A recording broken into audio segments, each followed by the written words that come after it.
इतनी सत्य निष्ठा से की गई प्रेस कॉन्फ्रेंस पे हम मौन तो नहीं बैठेंगे। कुछ जटिल प्रश्न हम जरूर करेंगे और एक्सपेक्ट करेंगे कि एलजी एडमिनिस्ट्रेशन इसे गौर से सुने। Let me draw your attention towards a document dated 22nd of February 2022।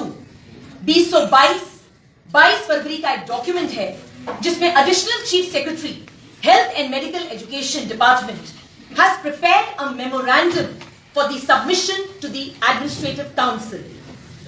This document has been procured through an RTI और ये पब्लिक डोमेन में है। ये जो डॉक्यूमेंट है ये आज हमारे पास है और इसी डॉक्यूमेंट को आज मैं आप लोगों के सामने रखूंगी। यह पूरा डॉक्यूमेंट एलजी एडमिनिस्ट्रेशन की आयुष्मान भारत प्रधानमंत्री जन आरोग्य योजना एंड आयुष्मान भारत प्रधानमंत्री जन आरोग्य योजना सेहत स्कीम में हुई गड़बड़ियों की वास्तु स्थिति से अवगत कराता है। आज मैं कुछ गूढ़ सवाल इस डॉक्यूमेंट के बेसिस पर आप लोगों के समक्ष रखूंगी। पहला, 22 फरवरी 2022 को जो मेमोरेंडम सबमिट किया गया, it explicitly states the misconduct of the LG administration. All the decisions with respect to the original contract, addendum agreement, notice dated 18th of December 2021 have already been taken up by the SHA। ये जो document है, ये जो memorandum है, ये post facto approval के लिए है। सच तो ये है कि SHA ने इस डॉक्यूमेंट की प्रिपरेशन से पहले सारे डिसीजंस ले लिए हुए थे and this is just a formality. कोई भी कैबिनेट नोट जो है प्रिपेयर नहीं किया गया जीएडी के लिए ताकि वो आगे जाके फॉरवर्ड होता एडमिनिस्ट्रेटिव काउंसिल को। Rather the document was directly forwarded to the administrative council. इस वजह से there have been lot of administrative as well as financial lapses. दूसरा पॉइंट, 13 सितंबर 2021 को एग्जिट नोटिस जाता है Bajaj Allianz general insurance company से।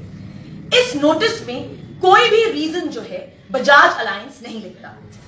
एसएचए की एक जिम्मेवारी बनती थी कि वो डिसाइड करते कि जो 13 सितंबर 2021 का नोटिस आया है उसके ऊपर अपनी प्रतिक्रिया देते। SHA did not take any action against Bajaj Allianz and kept मम।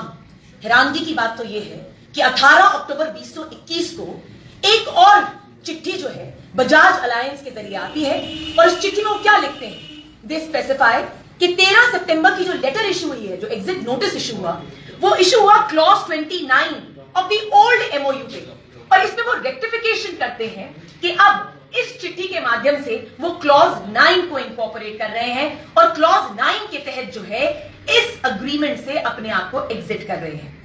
एसएचए रिमेन मम, एसएचए रिमेन साइलेंट। कोई भी सवाल बजाज अलायंस को नहीं पूछे गए।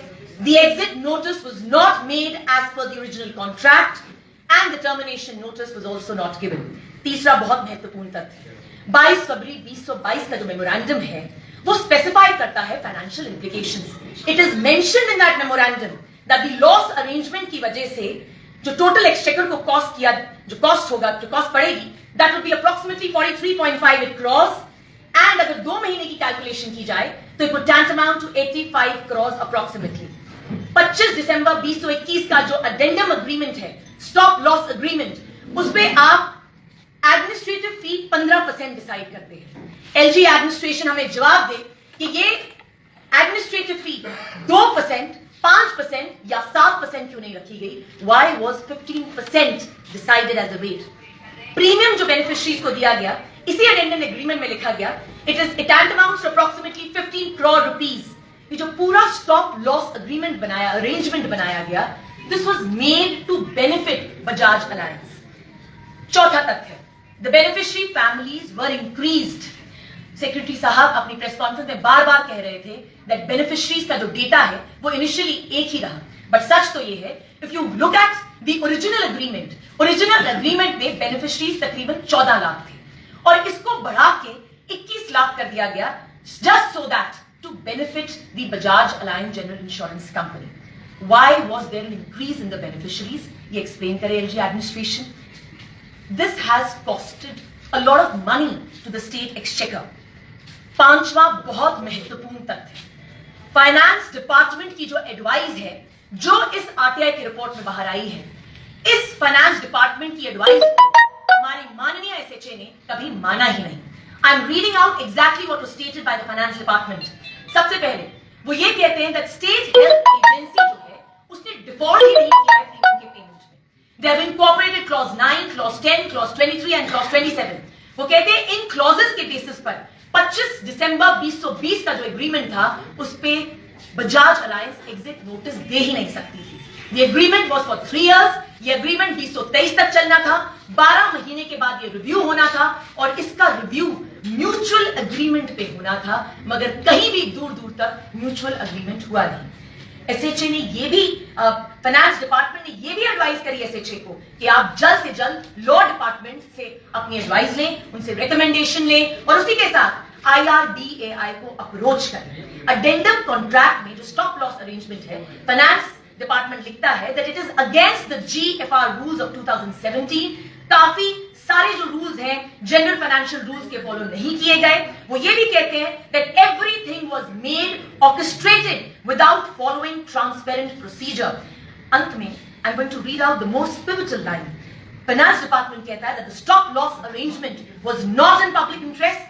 15% administrative fee was given and it relieved Bajaj Alliance of all the other arrangements as per clause 10। और बार बार फाइनेंस डिपार्टमेंट एक बहुत ही इंपॉर्टेंट क्वेश्चन रेज करता है। वो कहता है it has to be seen as to who authorized the payment of 20 crores to Bajaj Alliance as a first tranche payment। इसी के साथ फाइनेंस डिपार्टमेंट की कोई भी बात जो है एसएचए फॉलो नहीं करती और उसको इग्नोर करती है।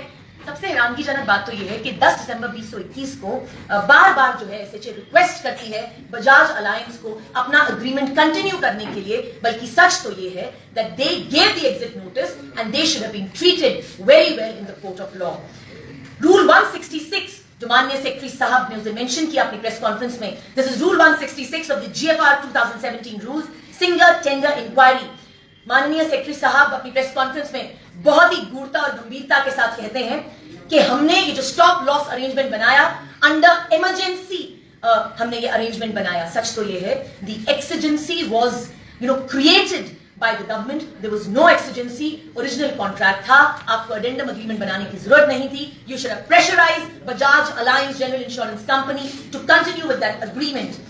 इसी के साथ department of law, justice and parliamentary affairs, I am reading out the exact statement, वो ये भी कहता है if contract is not in consonance with any of the provisions of the contract, then the available remedy is damages। अंत में the risk point पे वो ये भी कहते हैं that the insurance company cannot claim that they are running into loss due to a particular insurance policy in J&K because that exactly is what is the purpose of an insurance company। Wire के article में 1 सितंबर 2023 को chairman of the bureau of public enterprise mister Ashok Parmar ji ने एक बहुत ही गंभीर चिट्ठी लिखी जहां पे उन्होंने स्पेसिफाई किया कि आयुष्मान भारत जन आरोग्य स्कीम सेहत में काफी धांधलियां हुई हैं और उन्होंने उस धांधली को उजागर किया। अंत में मैं यही कहना चाहूंगी कि अनन्य चिंतन किया जा रहा है by the LG administration for the development of Jammu and Kashmir. Pivotal steps have been taken, but these pivotal steps are nothing but a cesspool of corruption. इससे दूर दूर तक सिर्फ भ्रष्टाचार की बू आती है और उसका सबसे बड़ा एग्जाम्पल जो है ये डॉक्यूमेंट है 22 फरवरी 2022 का, which is the official memorandum for submission to the Administrative Council by the Additional Chief Secretary। Jammu and Kashmir की जनता बुद्धिहीन नहीं है। आम आदमी पार्टी की स्टेट प्रवक्ता के नाते हमारे माननीय जितने भी लीडर इस वक्त यहां बैठे हैं, हम एक ही मैसेज LG एडमिनिस्ट्रेशन को देना चाहेंगे कि जम्मू कश्मीर चलता नहीं मचलता है, मुद्दा हल नहीं होता सिर्फ उछलता है। आज ये जंग मीडिया पर जारी है, हम बोलेंगे क्योंकि आज आपकी तो कल हमारी बारी है। धन्यवाद।